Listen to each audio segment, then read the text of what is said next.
Good morning everyone. Today we have a quick revision of this chapter, that is chapter number 2, the representation of the earth. So without wasting the time, let's start. So those who are new viewers in my channel, don't forget to subscribe my channel. As the photographs और pictures हमको ये बताती है कि अर्थ की shape क्या है, spherical है. और रिप्रेजेंटेशन ऑफ अर्थ को रिप्रेजेंट करने के लिए दो तरीकों से हम अर्थ को रिप्रेजेंट कर सकते हैं, एक ग्लोब और एक मैप. ग्लोब आपको पता ही है ग्लोब दिखने में कैसा होता है, दिस इज अ ग्लोब. तो अर्थ को हम दो तरीकों से रिप्रेजेंट कर सकते हैं, एक तो ग्लोब के द्वारा और एक मैप के द्वारा. तो हम एक एक करके लेते हैं. ग्लोब, अगर आप बोला जाए ग्लोब, एडवांटेजेस ऑफ ग्लोब क्या है? Globe is a small model of the अर्थ. एक छोटी मॉडल है अर्थ की कि हमारी पृथ्वी देखने में कुछ ऐसे ही होगी. तो एक globe is a small model of the earth. दूसरा, it represents 3 dimensional view of the earth. ये अर्थ का 3D व्यू दिखाता है कि हमारी अर्थ दिखने में कुछ इस तरह से. It show shape of oceans and continents correctly. आप इसमें देख सकते हैं, ओशियंस देख सकते हैं. जैसे अटलांटिक ओशियन है तो अटलांटिक ओशियन की शेप किस तरह से है. तो ऐसे ही नॉर्थ अमेरिका की शेप किस तरह से है, साउथ अमेरिका की शेप कैसी है, ऑस्ट्रेलिया की शेप कैसी है. तो ये कॉन्टिनेंट्स ये देखिए, एशिया में इंडिया, तो इनकी शेप्स, तो हमारे ओशियन की जो शेप्स है और जो कॉन्टिनेंट्स बने हुए हैं, इन कॉन्टिनेंट्स की शेप को ग्लोब बताती है. Next, it gives us an idea of parallels of latitude. देखिए ग्लोब में पैरेलल्स ऑफ लैटिट्यूड बने हुए हैं, आपको इसमें दिख रहा होगा. ये देखिए लैटिट्यूड, ये जो लेटी हुई लाइन है इसको कहते हैं लैटिट्यूड. तो ग्लोब में हम पैरेलल्स ऑफ लैटिट्यूड भी देख सकते हैं और ग्लोब में देखिए मेरिडियंस ऑफ लॉन्गिट्यूड भी देख सकते हैं.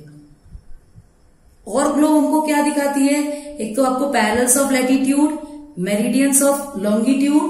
दूसरा, ग्लोब से हम रोटेशन को भी आसानी से समझ सकते हैं. देखिए इस तरह से पृथ्वी रोटेट कर रही है वेस्ट टू ईस्ट, तो ग्लोब हमको रोटेशन भी बताती है.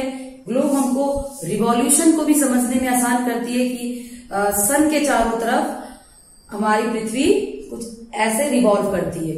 और ग्लोब से हम tilting of the earth axis, आप देखिए ग्लोब एक साइड से झुका हुआ है, तो हमारी पृथ्वी भी एक साइड से झुकी हुई है.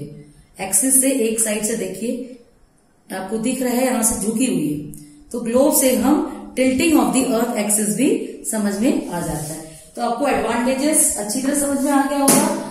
नेक्स्ट आता है आपका, अब एडवांटेजेस ऑफ मैप लेते हैं. Map is a drawing of the earth. Map भी रिप्रेजेंटेशन ऑफ द अर्थ है. Map is a representation of the earth. Represent करता है अर्थ को, लेकिन ऑन ए फ्लैट सरफेस, एक फ्लैट सरफेस में रिप्रेजेंट करता है, क्योंकि मैप इज 2 डायमेंशनल. दूसरा advantage, map is easy to carry around. Map को कैरी करना बहुत ही आसान है. आप आसानी से फोल्ड करके उसको कैसे भी आप कैरी करके ले जा सकते हो. Map gives us detailed information. Map हमको डिटेल्ड इंफॉर्मेशन देती है. जैसे हमको इंडिया के बारे में जानना है तो आप इंडिया का मैप अलग से लिख सकते हो. इंडिया के अंदर आपको स्पेशल कोई स्टेट के बारे में जानना है तो आप स्टेट के मैप को ले सकते हो. तो मैप हमको डिटेल्ड इंफॉर्मेशन, मोर इंफॉर्मेशन देती है. मैप में हम लार्ज एरिया को भी और स्मॉल एरिया को भी देख सकते हैं. बड़े से बड़े एरिया को भी देख सकते हैं मैप में, और छोटे एरिया को भी, विलेज, टाउन को भी हम मैप में दे सकते हैं. तो मैप के ये एडवांटेजेस हो गए. अब लिमिटेशंस ऑफ ग्लोब. लिमिटेशंस मतलब होते हैं डिसएडवांटेजेस ऑफ ग्लोब. ग्लोब को, आपको ग्लोब मैंने दिखाई दिया है, ग्लोब को कैरी करना बहुत ही मुश्किल है. एक जगह से दूसरे जगह हम ले जा नहीं सकते, लेकिन मैप को ले जा सकते हैं. Map is easy to carry. It gives us limited information. ये सिर्फ हमको लिमिटेड इंफॉर्मेशन ही देती है. आप इसमें सिर्फ आप एशिया के अंदर आप इंडिया को देख सकते हो, लेकिन अगर आपको इंडिया के अंदर की स्टडी करनी है तो हम इसको नहीं देख सकते, हम मैप में ही देख सकते हैं. तो ग्लोब हमको लिमिटेड इंफॉर्मेशन, लेस इंफॉर्मेशन देती है. तो ये आपके हो गए लिमिटेशंस ऑफ ग्लोब. अब लिमिटेशंस ऑफ मैप लेते. मैप का लिमिटेशन मैंने लिखा नहीं है. Map does not show the true representation of the अर्थ. हमारा जो ट्रू रिप्रेजेंटेशन है कि अर्थ दिखने में किस तरह से दिखने में लगता है कि ग्लोब से देख के समझ जाते हैं, लेकिन मैप हमको नहीं दिखा सकती। इसके बाद आता है कार्टोग्राफी और कार्टोग्राफर। कार्टोग्राफी क्या होता है? साइंस ऑफ मैप मेकिंग, उसको कहते हैं कार्टोग्राफी। और कार्टोग्राफर जो एक्सपर्ट होते हैं, मैप बनाने में जो एक्सपर्ट होते हैं, उसको कहते हैं हम कार्टोग्राफर। नेक्स्ट टॉपिक आपका आता है, आप बुक में देखिए, नेक्स्ट टॉपिक आता है history of map making, map की हिस्ट्री के बारे में। तो सबसे पहले मैप, कहां से मैप की शुरुआत हुई? आप जो मैप अब पढ़ रहे हो, इसकी शुरुआत कहां से हुई? सबसे पहला मैप बना था 2300 BCE में मेसोपोटामिया में, आजकल मॉडर्न नेम इसका इराक है, और वो किससे बनाया था? क्ले टैबलेट से। तो सबसे पहला map 2300 made up of clay tablets, याद रखना है आपको, ये क्वेश्चन आंसर में भी है। उसके बाद दूसरा मैप बना, एस्किमोस ने बनाया, और वो मैप कैसे बनाया था उन्होंने? एस्किमोस ने एनिमल स्किन को स्यू करके, animal skin different colours, animal skin of different colours को स्यू करके मैप की बाउंड्री बनाई थी। उसके बाद इजिप्टियंस ने ट्राई किया मैप बनाने के लिए। उन्होंने क्या किया? मेटल प्लेट्स को एनग्रेव करके खोद के मैप की बाउंड्रीज बनाई, लेकिन ये तीनों मैप ही सक्सेसफुल नहीं हुई, क्योंकि ये स्केल के हिसाब से, डायरेक्शन ऑफ स्केल के हिसाब से नहीं बनी हुई थी। ये तीनों मैप सक्सेसफुल नहीं हुई। लास्ट में टोलोमी आए, उन्होंने सही मैप बनाया। आप देख सकते हैं, ये टोलोमी है, उन्होंने सही मैप बनाया और उनको फादर ऑफ मैप मेकिंग भी कहा गया, फादर ऑफ मैप मेकिंग, उनको फादर ऑफ मैप मेकिंग भी कहा गया। और इन्होंने बताया कि earth is spherical in shape and he shows the correct map with a proper scale and direction. Now about the components of map. Components of map को हम language of map भी कह सकते हैं। बिना इस components को जाने हम मैप को रीड नहीं कर सकते। There are 4 components of map, that is scale, directions, symbols and colors. हम एक एक करके लेते हैं। स्केल को पहले मैं एग्जाम्पल के द्वारा समझा देती हूँ, फिर डेफिनेशन में आती हूँ, तो आपको अच्छी तरह से क्लियर हो जाएगा। For example, Delhi and Kolkata का डिस्टेंस नियर अबाउट 1500 किलोमीटर है। क्या हम 1500 किलोमीटर ऑन द ग्राउंड है, क्या हम 1500 किलोमीटर जो ऑन द ग्राउंड है वो मैप में दिखा सकते हैं? नहीं दिखा सकते, लेकिन हम स्केल का इस्तेमाल करके मैप में दिखा सकते हैं। कैसे? 10 सेंटीमीटर को हम 1500 किलोमीटर लेंगे, ये हमने मैप में दिखाया। 10 सेंटीमीटर को 1500 किलोमीटर लेंगे तो 1 सेंटीमीटर हमने कितना शो किया? 1 सेंटीमीटर हमने शो किया 150 किलोमीटर। तो 10 सेंटीमीटर कितना हुआ? 1500 किलोमीटर। तो this is the distance on the map and this is the distance on the ground. अब इन दोनों के रेशियो को कहते हैं मैप स्केल। इट इज, तो अब आप डेफिनेशन में आओ, तो आपकी गलती कभी आप मिस्टेक नहीं करोगे इसमें। डेफिनेशन को आप लर्न करने में कभी मिस्टेक नहीं होगा।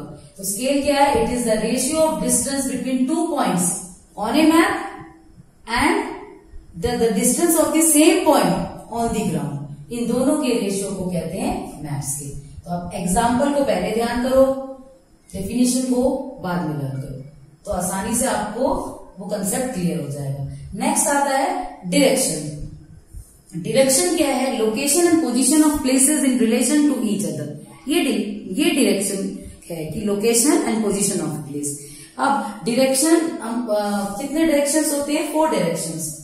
मेन जो कार्डिनल डायरेक्शन होते हैं वो होते हैं 4 directions, north, south, west, east. और intermediate direction north west, north east, south east and south waste.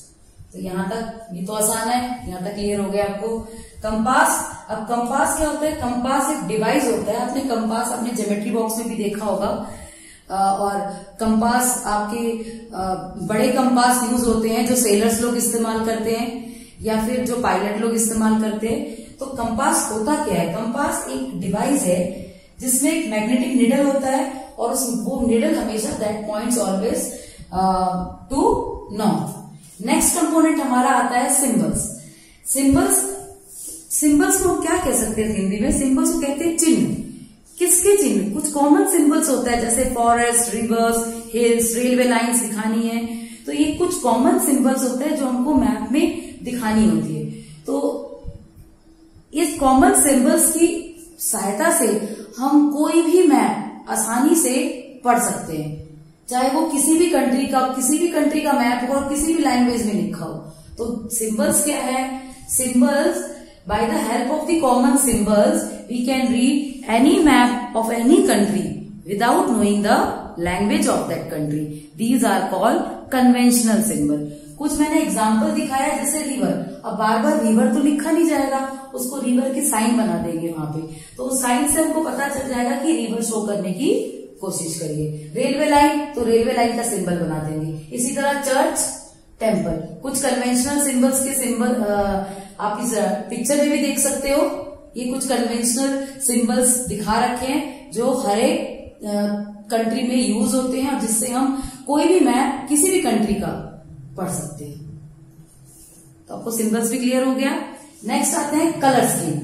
Colour scheme, पहले तो हम आते हैं कलर स्कीम। कलर हम इस्तेमाल क्यों करते हैं मैप में? कलर हम इस्तेमाल करते हैं कुछ रिलीफ फीचर्स या फिजिकल फीचर्स। रिलीफ याद नहीं हुआ तो फिजिकल फीचर्स को शो करने के लिए। मैप में हमेशा तो हर जगह बीच में आप बिना कलर के शो करोगे, आप बोलोगे ये माउंटेन्स है, ऐसे नहीं होगा। मैप में कलर के थ्रू शो करते हैं। जैसे ब्लू कलर, ब्लू कलर किस लिए इस्तेमाल होता है? For showing water bodies like seas, oceans. Water bodies को शो करने के लिए ब्लू कलर। इसलिए बार बार आपको कहती हूँ मैं, स्टेट्स में कभी आप ब्लू कलर नहीं भरोगे।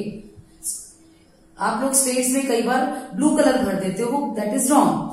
ब्लू कलर हमेशा वाटर बॉडीज को शो करने के लिए होता है। ग्रीन कलर प्लेन, समतल भूमि को दिखाने के लिए हम ग्रीन कलर इस्तेमाल करते हैं, तो ये आपको माइंड में रखना होगा। ब्राउन कलर माउंटेन्स को शो करने के लिए, लेकिन कहीं भी हमको स्नो कैप माउंटेन्स दिखाने हैं तो उसके लिए हम व्हाइट कलर का इस्तेमाल करते हैं। नेक्स्ट आता है हमारा ऑरेंज और येलो कलर। ये प्लेटूज को शो करने के लिए होता है। जैसे आपने पढ़ा था डेक्कन प्लेटू, तो उसको प्लेटूज को शो करने के लिए ऐसा नहीं कि आप उसमें ग्रीन कलर कर दोगे। ग्रीन कलर तो आपके प्लेन्स के लिए होता है। प्लेटू शो करने के लिए हम ऑरेंज कलर का या पिंक कलर का भी इस्तेमाल कर लेते हैं। कहीं कहीं बुक्स में पिंक कलर भी दिखा रखा है। Our next topic is about types of map. With the help of scale, on the basis of the scale, it is categorized into large scale map and small scale map. तो पहले हम large scale map और small scale map समझ लेते हैं। Large scale map small area को show करने के लिए होता है। किसी स्मॉल एरिया को शो करने के लिए हम मैप में जब हम उसको दिखाते हैं, हम स्केल को थोड़ा बड़ा कर सकते हैं। और small scale map large area को शो करने के लिए होता है। लार्ज एरिया को शो करने के लिए हम लार्ज स्केल मैप कभी इस्तेमाल नहीं कर सकते, वो स्केल तो मैप से बाहर चला जाएगा। इसीलिए आपको ध्यान रखना है, लार्ज स्केल मैप तो छोटे एरिया के लिए और स्मॉल स्केल मैप बड़े एरिया के लिए। अब थ्री टाइप्स ऑफ मैप में आता है आपका पॉलिटिकल मैप, फिजिकल मैप और थीमेटिक मैप। पॉलिटिकल मैप क्या होता है? Political map it shows boundaries of villages, cities, state and country. ये बाउंड्री दिखाती है विलेजेस, सिटी, स्टेट्स और कंट्री की। तो अगर देखिए आप, इंडिया का ये पॉलिटिकल मैप है जिसमें स्टेट्स की बाउंड्रीज बनी हुई है। ऐसे ही वर्ल्ड का भी पॉलिटिकल मैप होता है। तो इसी तरह आपको ये ध्यान रखना है, बाउंड्रीज किसकी, फिर आप अपने आसानी से इसको लिख सकते हो। फिजिकल मैप क्या होता है? Physical map it shows physical और रिलीफ फीचर्स। फिजिकल फीचर्स यहीं से आप उठा लेना, physical features. It shows physical features like mountains, plains, plateaus, rivers. ये इसके फिजिकल फीचर्स है या नेचुरल फीचर्स है। आप नेचुरल फीचर्स भी लिख सकते हो, ये सारे नेचुरल फीचर्स में भी आ जाते हैं। तो इसमें आपको फिजिकल फीचर्स याद रखना है। बाकी तो आप इसमें भी आसानी से लिख सकते हो। फिजिकल फीचर्स किस कौन से? Mountains, plains, plateaus. ये है आपका फिजिकल मैप। देखिए आप, इंडिया का फिजिकल मैप जिसमें माउंटेन्स दिखा रखा है, प्लेन्स दिखा रखे हैं, प्लेटूज दिखा रखे हैं। तो इस तरह से फिजिकल मैप आपको याद हो गया होगा। नेक्स्ट आता है आपका thematic map. Thematic map particular information, कोई एक ही इंफॉर्मेशन देता है पूरे मैप में। पर्टिकुलर इंफॉर्मेशन जैसे कि डिस्ट्रीब्यूशन ऑफ क्रॉप्स के डिस्ट्रीब्यूशन के बारे में, या डिस्ट्रीब्यूशन ऑफ सॉइल, या डिस्ट्रीब्यूशन ऑफ रेनफॉल, या फिर आपका रोड मैप या रेलवे मैप। सिर्फ एक कोई पर्टिकुलर इंफॉर्मेशन होगा या फिर ब्रिजेस दिखाया होगा। मैं एक एग्जांपल दिखाती हूँ, डिस्ट्रीब्यूशन ऑफ सॉइल। सॉइल का डिस्ट्रीब्यूशन दिखाया गया है। This is thematic map. देखिए आप, ये थीमेटिक मैप है जिसमें डिस्ट्रीब्यूशन ऑफ सॉइल्स दिखाया हुआ है। इस तरह से आपको ये types of map I hope बहुत अच्छी तरह से क्लियर हो गया होगा। नेक्स्ट आता है हमारा प्लान। प्लान क्या होता है? प्लान एक लेआउट है ऑफ ए बिल्डिंग, फैक्ट्री और प्लेग्राउंड। प्लेग्राउंड, बिल्डिंग और फैक्ट्री का एक लेआउट है। It covers length, breadth, height. इसमें लेंथ, ब्रेथ, हाइट बनी होती है किसी बिल्डिंग की या किसी ओपन स्पेस की, और उसमें डिटेल्स लिखा होता है, रूम्स कितने रूम्स बनेंगे, बरामदा किस साइड बनेगा, ओपन स्पेस किस तरह से होगा। आप घर में भी पूछ के देखना आपके पेरेंट्स से, आपके घर का भी नक्शा बना होगा और किस तरह से आपका घर बना हुआ है उसका नक्शा आपके घर पे भी होगा, वो है प्लान। ये भी एक एग्जाम्पल से आपको समझा देती हूँ। देखिए ये आपका प्लान है और बनने के बाद वो घर दिखने में 3 डायमेंशनल कैसा होगा, ये बनने के बाद होगा और उसके पहले ये प्लान बनाया हुआ है। आजकल ये प्लान आसानी से कंप्यूटराइज्ड जल्दी से बन जाता है। और लास्ट टॉपिक हमारा आता है एटलस। एटलस क्या है? एक कलेक्शन ऑफ मैप्स। मैप का एक कलेक्शन, चाहे वो वर्ल्ड का मैप दिखा रहा हो या कॉन्टिनेंट्स या selected in A bound form, एक बुक में होता है और ये सारे मैप्स एक साथ होते हैं, and that is the Atlas. This is the last topic of this lesson. Hope you understand this lesson very well. अगर आपको पूरा लेसन अच्छी तरह से समझ में आ गया तो एक लाइक तो बनता ही है। Don't forget to give your feedback and thank you and be safe and be healthy.